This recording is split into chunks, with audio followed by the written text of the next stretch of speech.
Bonjour à tous, moi je m'appelle Alexandre, du coup je suis docteur junior à l'hôpital de Melun et je vais vous présenter un topo sur la double défibrillation dans l'arrêt cardiaque préhospitalier. Donc tout d'abord déjà quelques généralités.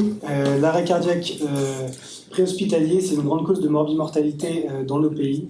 C'est la troisième cause de décès dans les pays développés.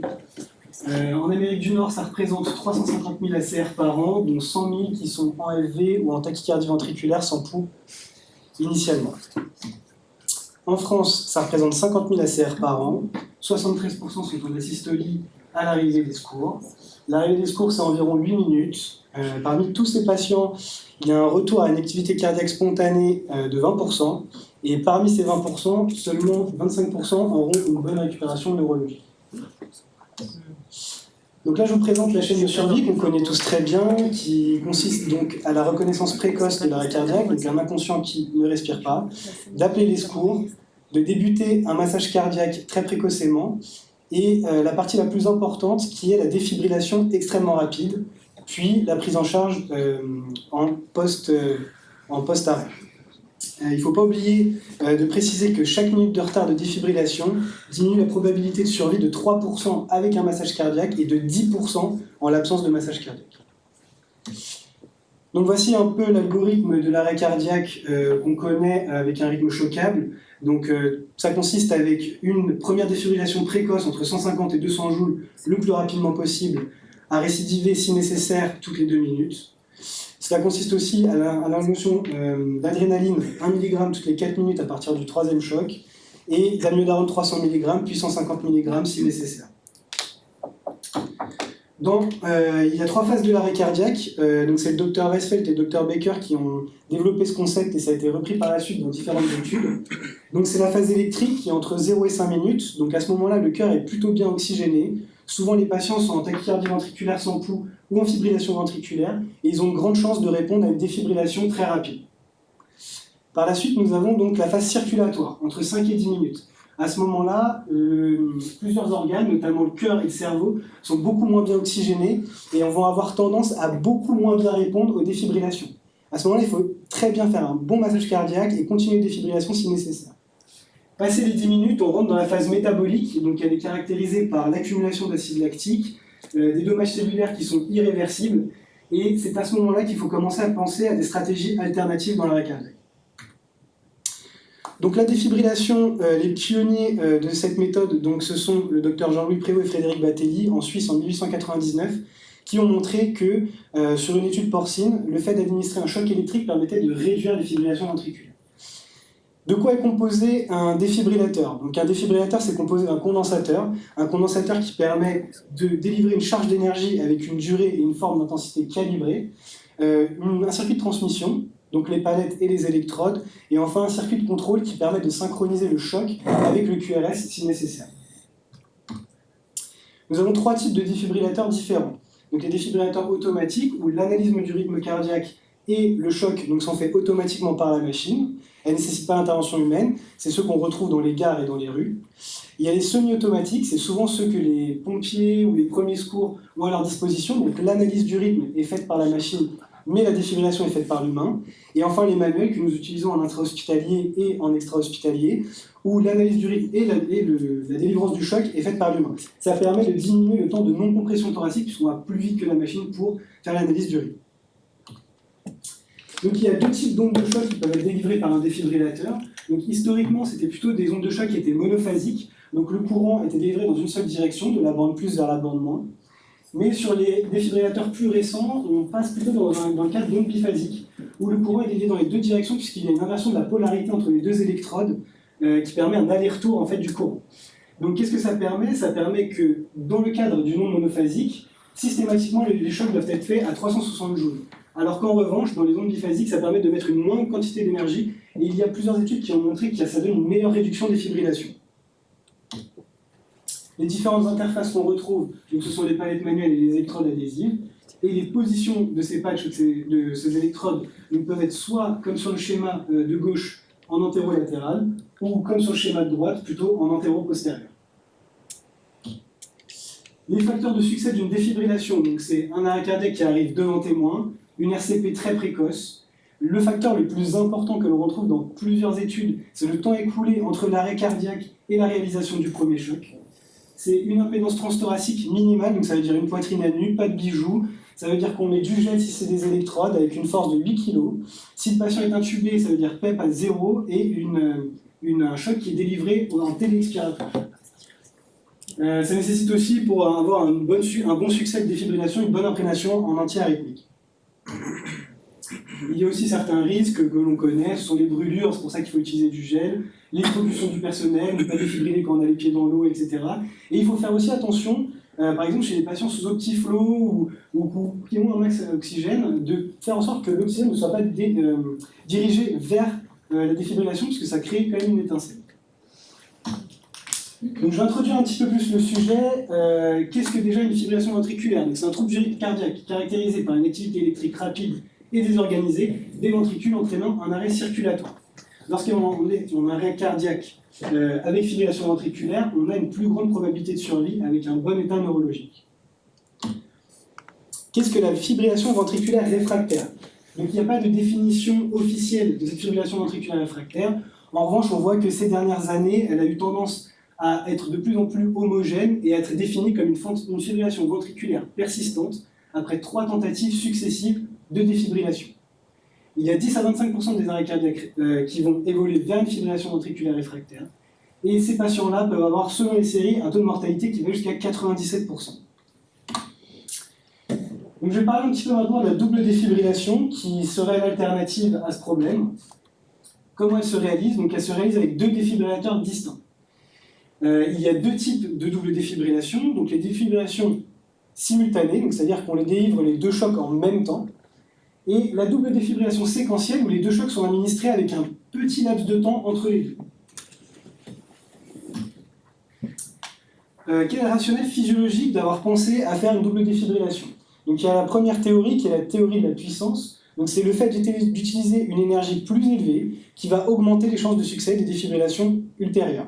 Il va y avoir un plus grand nombre de myocytes qui vont être convertis, et donc c'est plutôt en faveur de la réalisation d'une double défibrillation simultanée.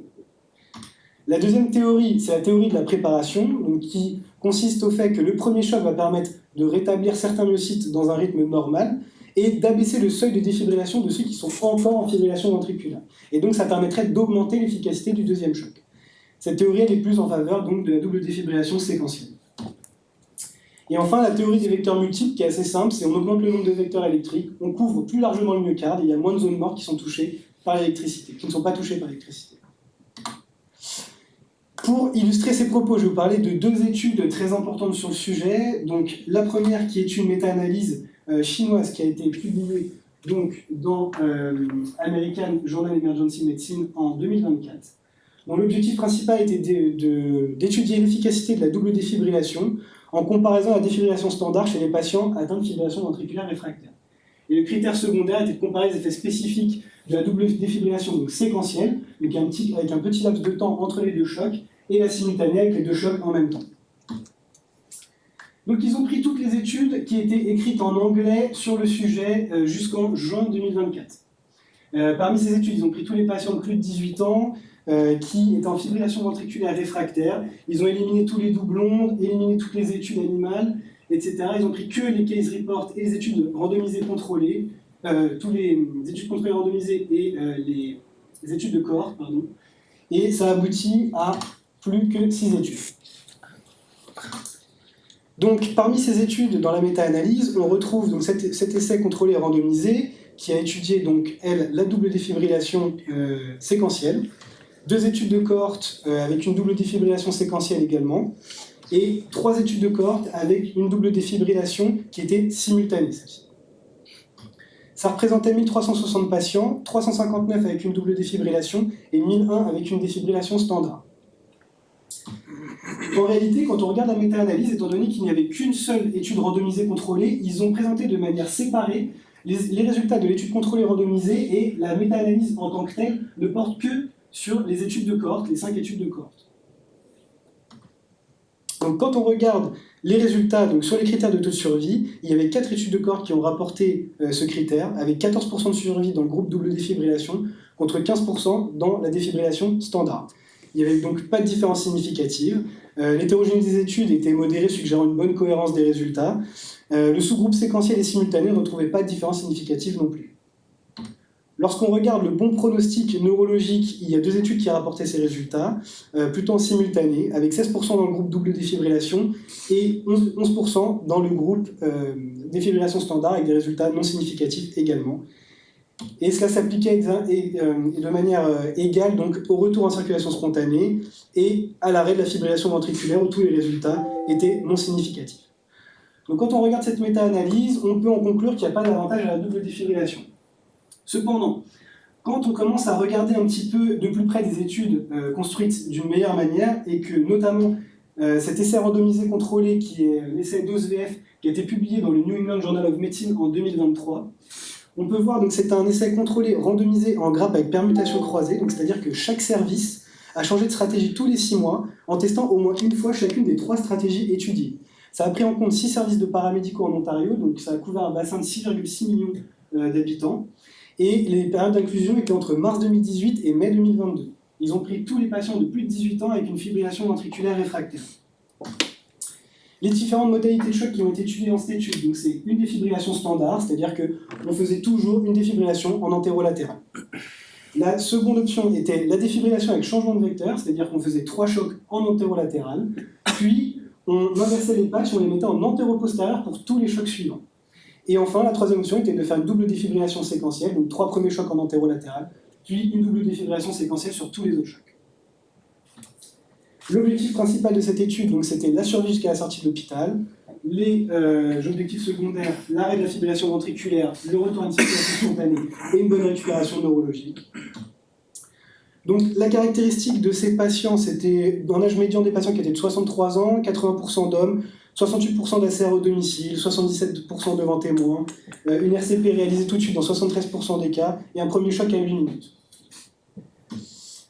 Donc il y avait 405 patients au total dans cette étude, 136 qui ont été mis dans le groupe défibrillation standard, 144 dans le groupe défibrillation avec changement de vecteur, et 125 dans le groupe double défibrillation séquentielle. Lorsque l'on regarde les résultats sur le taux de survie, on peut voir qu'il est plus élevé dans le groupe double défibrillation, avec 30% de survie contre 13% dans la défibrillation standard, avec un risque relatif à 2,21. Il était également plus élevé que la défibrillation standard dans le changement de vecteur, avec un risque relatif un peu inférieur à 1,48. Quand on regarde la récupération neurologique, donc c'est une bonne récupération neurologique, donc ça veut dire que c'est un ranking qui est inférieur ou égal à 2. Là, de la même manière, on se retrouve avec des résultats où on a 27% dans le groupe double défibrillation contre 11% avec un risque relatif à 2,21. Changement de vecteur, pareil, c'était un petit peu plus élevé, mais dans une moindre mesure, avec un risque relatif à 1,48. Les résultats sont également favorables dans l'arrêt de la fibrillation ventriculaire et également dans le retour à une circulation spontanée. Les complications donc, perçues par les paramédics dans le groupe double défibrillation, ils n'étaient pas plus importants, ils ne sont pas plus électrocutés, pas eu plus de problèmes. Et de la même manière, les blessures rapportées chez les survivants. Les forces de cette étude, donc c'est le premier essai clinique randomisé. Il y a une méthodologie qui est extrêmement rigoureuse. Les caractéristiques des patients étaient similaires, toutes les analyses étaient ajustées sur l'âge, le sexe, la réanimation par un témoin. Ils ont évalué les résultats neurologiques qui sont extrêmement importants dans l'arrêt cardiaque et il y avait une très bonne validité externe puisque ça a été fait dans des conditions réelles. Les limites de cette étude, c'est un arrêt prématuré de l'inclusion à 405 patients à cause de la pandémie de Covid-19, puisqu'ils avaient calculé qu'il fallait 930 patients pour avoir une puissance statistique suffisante. Il y a eu un allongement du temps de prise en charge préhospitalier du fait de la pandémie de Covid-19 aussi, et un indice de fragilité assez élevé dans l'étude, puisque le changement de résultat chez 9 patients dans le groupe double défibrillation aurait rendu des résultats non significatifs. Il y avait aussi une petite hétérogénéité des pratiques paramédicales et une absence de données à long terme, puisque les patients étaient suivis que jusqu'à la sortie de l'hôpital. Donc, on va essayer de comprendre pourquoi il y avait une différence de résultats entre ces 2 études. Donc, entre les différentes études de cohorte et l'essai DOSE-VF. La première chose, c'est le délai de la double défibrillation. Dans les études de cohorte, finalement, chez plus de la moitié des patients, la double défibrillation a été réalisée après 6 ou 7 chocs. Mais c'était plutôt tardif. Alors que dans l'essai DOSE-VF, c'était systématiquement au 4e choc. Il y avait une seconde différence assez importante, c'est l'intervalle entre les décharges de la défibrillation séquentielle. C'est-à-dire que dans les 7-dose-VF, il était très court, quelques millisecondes, alors que dans les études de cohorte, c'était 3 à 4 secondes, la différence entre les deux choses. L'autre chose, c'est la conception des études. Ça reste des études de cohorte, donc facteurs de confusion, c'est observationnel, une grande hétérogénéité, et alors que dans les 7-dose-VF, on a une méthodologie qui est extrêmement rigoureuse. Donc à la question, est-ce qu'on doit faire une double défibrillation? Moi, je répondrais que oui, il faut l'attendre. On va voir maintenant quel type de double défibrillation on peut réaliser, puisqu'il existe la séquentielle et la simultanée.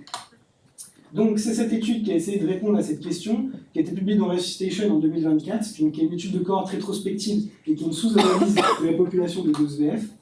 L'objectif principal était de voir la relation entre l'intervalle des chocs et l'arrêt de la fibrillation ventriculaire. Et seulement secondairement, le retour à un rythme, la survie à sortie de l'hôpital et la survie avec un bon pronostic neurologique. Les 4 intervalles étudiés donc, étaient inférieurs à 75 millisecondes, entre 75 et 125, 125 et 500 et 1500 millisecondes. Quels sont les résultats? Donc, on peut voir que les résultats sur l'arrêt de la fibrillation ventriculaire étaient que comparativement à l'intervalle inférieur à 75 millisecondes, tous les autres intervalles étaient associés à une probabilité plus faible de stopper la vie. Sur le retour à un rythme cardiaque, on retrouvait les mêmes résultats. L'intervalle qui était supérieur à 75 millisecondes avait une plus faible chance d'un retour à une circulation spontanée. En revanche, sur la partie la plus importante, donc c'est-à-dire une survie et une survie avec un bon pronostic neurologique, les résultats étaient complètement non significatifs. Le rationnel physiologique à prendre aussi en ligne de compte dans ce paramètre-là, c'est qu'après un choc électrique, les cellules myocytaires traversent 2 phases, donc une période réfractaire absolue, où peu importe le stimulus, on n'arrivera à aucun moment donné à stimuler cette cellule, et une période réfractaire relative. Donc le deuxième choc, s'il est administré pendant la période réfractaire relative, il risque d'être partiellement ou totalement inefficace. Les différentes études sur les modèles animaliers ont montré que lorsqu'on fait une double défibrillation, notamment simultanée, on voit qu'on est plutôt dans la période entre 25 et 75 millisecondes qui correspond exactement à la période réfractaire relative. Et dans les études cliniques, même dans les simultanés, en clinique réelle, les gens ne font jamais moins de 106 millisecondes d'écart. Donc finalement, à moins de 35 millisecondes, on est quasiment dans un choc pré-simultané. Entre 25 et 75, on a un risque d'efficacité réduite. Donc l'optimal, ce serait de faire le temps le plus court possible, mais supérieur à 75 millisecondes. Donc il n'y a pas de bénéfice clair à la méthode simultanée. Le deuxième choc, s'il est trop tôt, on risque de rentrer en période réfractaire relative. Donc essayez de faire une séquentielle très rapide. Est-ce qu'on est capable, humainement, on ne se limite pas à notre capacité humaine en fait, d'être capable de vraiment faire un choc simultané. Donc cette étude a essayé de répondre à cette question. Elle a été publiée dans Préhospitalier Emergency Care en 2020. Donc elle a été faite en laboratoire, 70 participants, 1000 doubles défibrillations avec 3 marques de défibrillateurs différents. Quelles sont les méthodes qui ont été étudiées? Donc en simultané, c'était soit avec une seule personne qui appuyait sur les 2 défibrillateurs en même temps, soit 2 personnes qui se disaient 3, 2, 1, on choque, soit du séquentiel avec une seule personne qui utilisait 2 mains, ou une seule personne qui utilisait une main pour choquer une fois, puis choquer sur l'autre. Quels sont les résultats de cette étude? Dans 47% à 87% des techniques simultanées, en réalité, on est séquentiel. On n'a pas tendance à devenir plus simultané ou plus séquentiel, même avec l'entraînement, et il n'y a pas d'effet significatif sur le type de défibrillateur sur l'intervalle entre chocs. Donc on n'est pas vraiment capable de faire du simultané en réalité. Le positionnement des électrodes. Donc effectivement, la position des électrodes va modifier la tension qui est générée. Quand les électrodes sont positionnées en parallèle, il y a 10 fois plus de tension dans le condensateur du deuxième défibrillateur. Donc il vaut mieux essayer de préférer les positions orthogonales comme sur le schéma, plutôt que les positions parallèles. De plus, dans les 7-dose-VF, ils ont fait que de la position orthogonale, ils n'ont eu aucun incident. Et tous les cas de dommages de défibrillateurs rapportés dans la littérature sont sur des électrodes qui sont positionnées en parallèle. Donc on sait tous, sauver des vies, ça n'a pas de prix, mais ça a quand même un coût. L'argent, ça reste le nerf de la guerre. Et un Corpus 3, c'est une valeur de 40 000 €. Donc la vraie question, c'est est-ce que ça ne va pas endommager le matériel? Donc il y a cette étude qui a été faite donc avec les directeurs médicaux de 50 des plus grandes villes des États-Unis, 10 hôpitaux de l'Ontario, 50 services de paramédicaux. Les 3 principaux fabricants ont été contactés. Et donc quels sont les résultats? Il y a eu 1130 utilisations de double défibrillation, 5 cas de dommages, tous survenus avec une technique simultanée. Ça fait 0,11 à 0,22% par choc. Donc ce qui n'est pas énorme. Les conseils pour éviter ça, c'est d'espacer les électrodes. L'électricité prend toujours le chemin le plus court, donc plus les électrodes sont proches, plus elle a de chance de passer sur le second défibrillateur. Utiliser la même marque du défibrillateur, parce que même s'ils utilisent tous les deux des ondes biphasiques, il y a des formes différentes, des exponentielles tronquées, des rectilinéaires, et le fait qu'ils n'aient pas la même forme peuvent vraiment interférer. Je conseille aussi de faire des tests systématiques des appareils après l'utilisation en mode double défibrillation. Et en cas de problème, la communication du fabricant sera « la garantie produit ne peut également pas couvrir les données ». Je vais m'intéresser maintenant à deux entités qui sont souvent confondues, même dans la littérature, c'est la fibrillation ventriculaire réfractaire et la fibrillation ventriculaire récurrente. Donc quelle est la différence? La fibrillation ventriculaire réfractaire, c'est une fibrillation ventriculaire qui est continue en permanence après les 3 premiers chocs. Eux, ils ont un taux de mortalité de 97%. En revanche, la fibrillation ventriculaire récurrente, c'est différent puisqu'il y a une absence de fibrillation ventriculaire au cours de la réanimation pendant au moins 5 secondes. Donc c'est un patient qui a changé de rythme à un moment donné, et donc la défibrillation standard a réussi à marcher à un moment donné pour lui. Et donc chez cette sous-catégorie de patients, on peut se demander si réellement une stratégie alternative avec une double défibrillation est vraiment nécessaire. Et donc, il y a cette étude qui a essayé de répondre à cette question, publiée dans Resuscitation en 2024, qui a essayé de déterminer l'efficacité des stratégies de défibrillation alternative sur les patients en FV réfractaires et chez les patients en FV récurrente, comparativement à la défibrillation standard. Chez les patients en FV réfractaires, au choc, la double défibrillation augmentait significativement la survie, puisqu'on avait 24% de patients qui survivaient dans la double défibrillation contre 0%. Elle augmentait également la survie de bons pronostics neurologiques, alors qu'en revanche, dans la fibrillation ventriculaire qui était récurrente, cela ne changeait en aucun cas, avec des résultats qui étaient non significatifs. Avec des résultats qui étaient non significatifs dans les fibrillations ventriculaires récurrentes. En conclusion, j'aurais tendance à dire, donc, il faut faire une double défibrillation en cas de fibrillation ventriculaire réfractaire, mettre les positions des électrodes en orthogonale, faire du séquentiel rapide et tester le matériel après utilisation. Je vais mettre une petite fiche pratique et un lien avec une vidéo qui montre comment la faire. Si tu les montres un petit peu. Yes.